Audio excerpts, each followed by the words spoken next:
Hi, I'm Caroline Barron, and today we will be looking at the humor of the Old Southwest, specifically through Thomas Banks Thorpe's The Big Bear of Arkansas.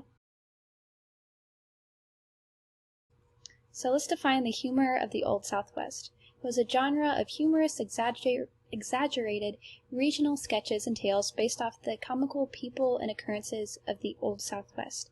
It was from 1830 to 1860, so it ended right before the start of the Civil War. So what we refer to as the Old Southwest was just the Southwest to them. So it was the backwoods or the frontier land, some of which were just recently acquired in the Louisiana Purchase of 1803. So some of the prominent examples were Alabama, Mississippi, Louisiana, and Arkansas. So the first people in these regions faced the new land in its natural, unsettled, untamed condition. And for this reason, they viewed nature with a mystic power, and they really respected it. They also had a culture of storytelling, so they told exaggerated myths and tales of encounters with nature. And they had these typical exaggerated American frontier heroes. Some of them were Davy Crockett and Mike Fink. So even when most of this region was civilized, like when Thomas Thorpe was writing, the storytelling tradition still remained. And writers wanted to record this part of American culture they felt wasn't being recorded, so they wrote in newspapers. But these writers were the educated upper class people, and so because of this, there started to be more condescending elements in the writings, and this is kind of when it became its own genre. So in 1835, Augustus Baldwin Longstreet decided to publish a collection of these stories called Georgia Scenes, and this was the first example of Southwest humor. William Porter, an editor of a New York sporting magazine called The Spirit of the Times, saw its success and started seeking comical stories of these backwoodsmen for his magazine. And Thomas Banks Thorpe responded with some stories, and his second story, The Big Bear of Arkansas, was so successful that it became an icon of the genre, and people that followed this path were soon called to be in the Big Bear School of Writing. So let's look at some of the themes and elements of this genre. So they are known to be sketches, anecdotes, and tales, and they are usually in a framed story, meaning the educated person would speak at the beginning and the end, and in the middle it was mostly the southwestern character speaking, and he spoke in local color, so there are things misspelled, and stereotypical of this character, he exaggerated and did a bunch of goofy similes and bragged, and had some of the elements of folk and mythical tales. And some of these local characters were the ring-tailed roarer, the mighty hunter, the confidence man, and frontier hybrids. So these stories usually had masculine topics and crude humor from action, like tripping on your underwear, which is in our story. And another common idea in these were that they had the head-on meeting between humor and serious topics. So they used humor to address real tensions and concerns of life. So, as we stated earlier, one of the purposes was to provide entertainment. And this quote describes it well, that every step of the pioneer's progress had been marked with incidents, humorous and thrilling, which wait but the wizard spell of a bright mind and able pen to call them from the misty tradition and clothe them with speaking life.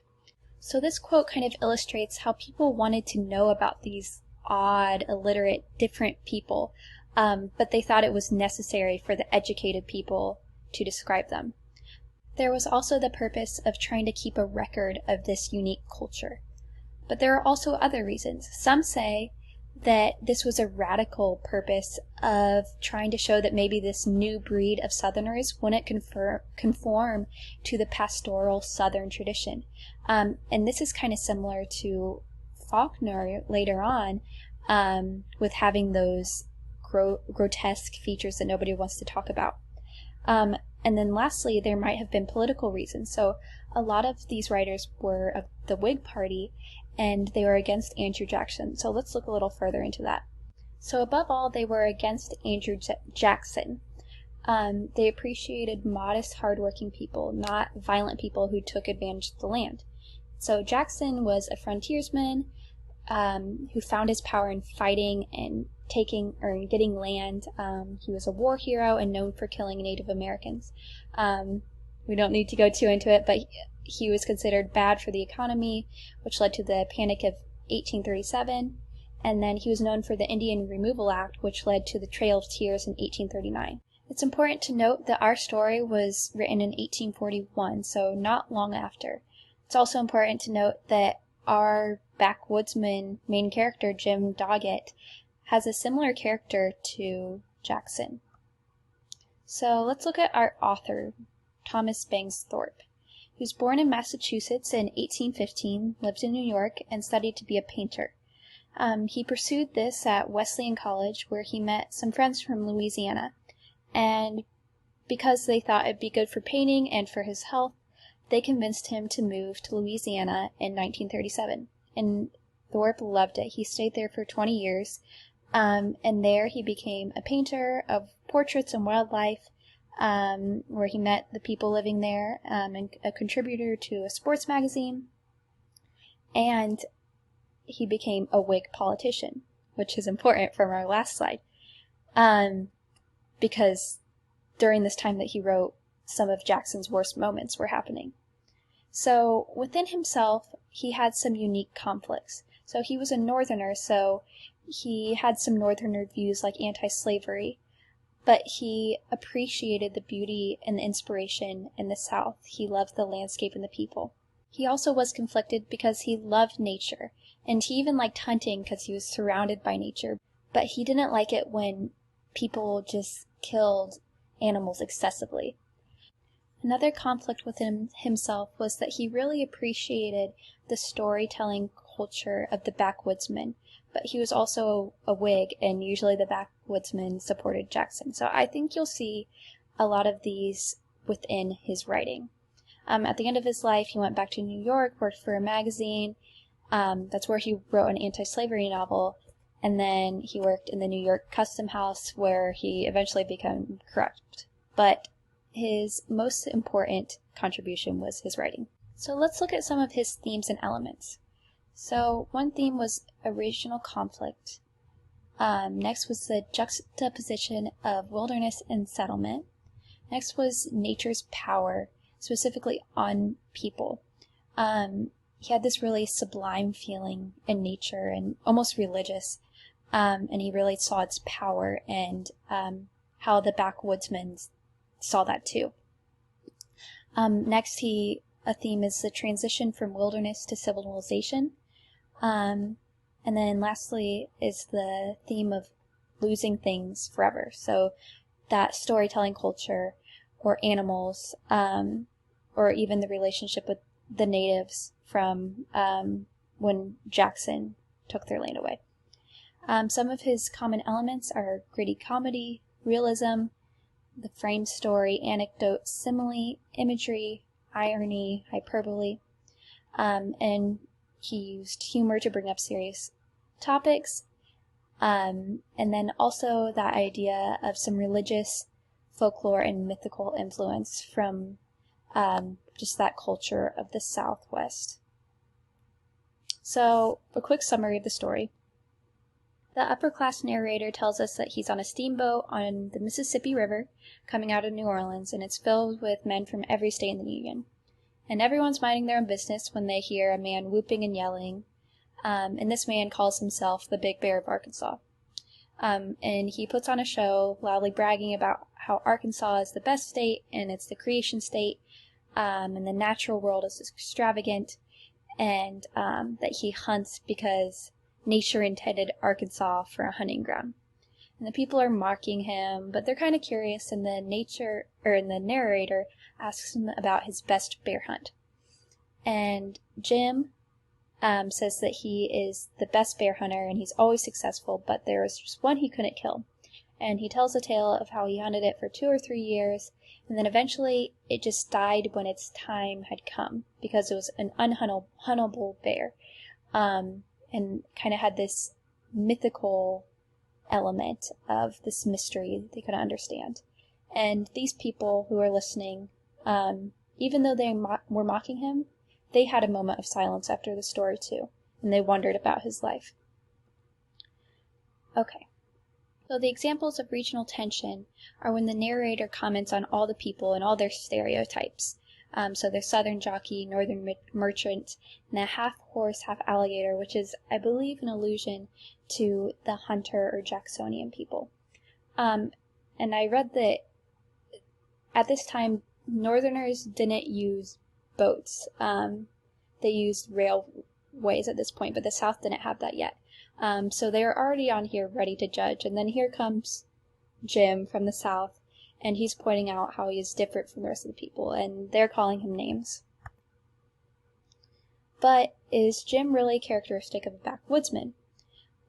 So he is like a backwoodsman in that he lives off the land, and he has that vernacular and the culture of telling dramatic stories, and even that he sees that mythical power in nature. But he's not like a backwoodsman in that he tries to prove that he's a skilled hunter, because that was a gentleman's sport, and that he says that he hunts because he's going with nature's intent, and that government gives him this land to go killing these bears, and he says his gunshot is like a pandemic to the bears, and all these things show that he's not really respecting the land like the backwoodsman did. He's seeing himself as more powerful than nature, which is a characteristic of civilized people. So in that, symbolically, Jim represents the conflict between wilderness people and becoming civilized. And in fact, this is why the steamboat is called invincible, because it's a comment that civilization and modernization is invincible when it comes to nature. So let's look at some examples of irony. So Jim says that the bears don't go out in droves, which is edifying, meaning like, oh, that's really nice and moral that they don't do that. But it's ironic because he goes out in droves to go kill them. And then another thing we looked at is how he said nature intended Arkansas for a hunting ground. He's going with nature, but he's really not going with nature because he's killing all the bears off. And then, ironically, that he says the bear hunted me when he hunted the bear. And an example of humor in this story, there's lots of it, but just something that they would have considered to be really crude in this time period was that when the bear came up to him, he was relieving himself, going to his bathroom, and when he tries to run, he trips on his inexpressible, so underwear.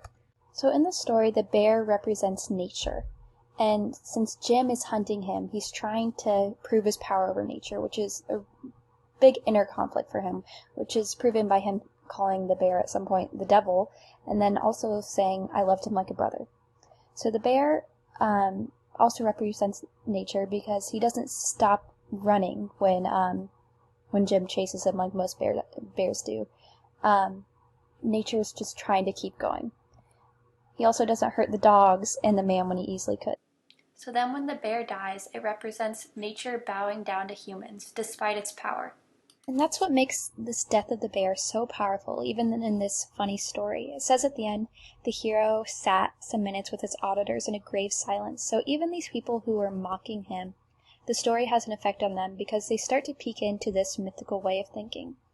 And because the bear represents nature, when he dies, it's almost like that loss of our good harmony and relationship with nature. And this even relates to the fall of man, because Jim referred to Arkansas as the creation state, just like Eden, where man and nature are one. But when this bear dies, it's because the man has chosen to control and take power over nature.